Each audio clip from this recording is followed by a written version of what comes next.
La méditation de ce 30 décembre est intitulée « Une joie éternelle ».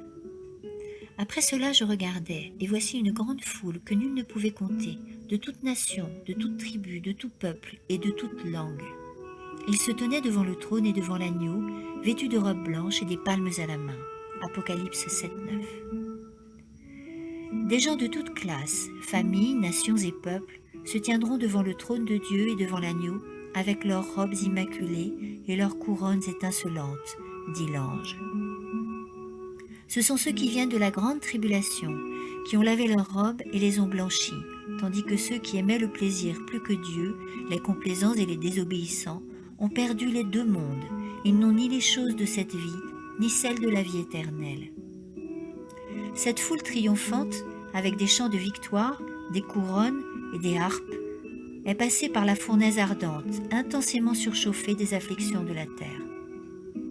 Ces personnes viennent de la destitution, de la faim et de la torture, des profondeurs de l'abnégation et des plus amers désappointements. Considérez-les maintenant comme des conquérants. Ils ne sont plus pauvres, ils ne connaissent plus la tristesse, ni la haine des hommes par amour pour le Christ. Regardez leurs vêtements célestes d'une blancheur éclatante, plus riche qu'une robe royale quelconque. Regardez par la foi leurs couronnes étincelantes. Jamais un tel diadème n'a orné le front d'un monarque terrestre. Écoutez leur voix, chantant des hosannas retentissants pendant qu'ils agitent leurs palmes de victoire. Une riche musique remplit les cieux tandis qu'ils psalmodient ces mots.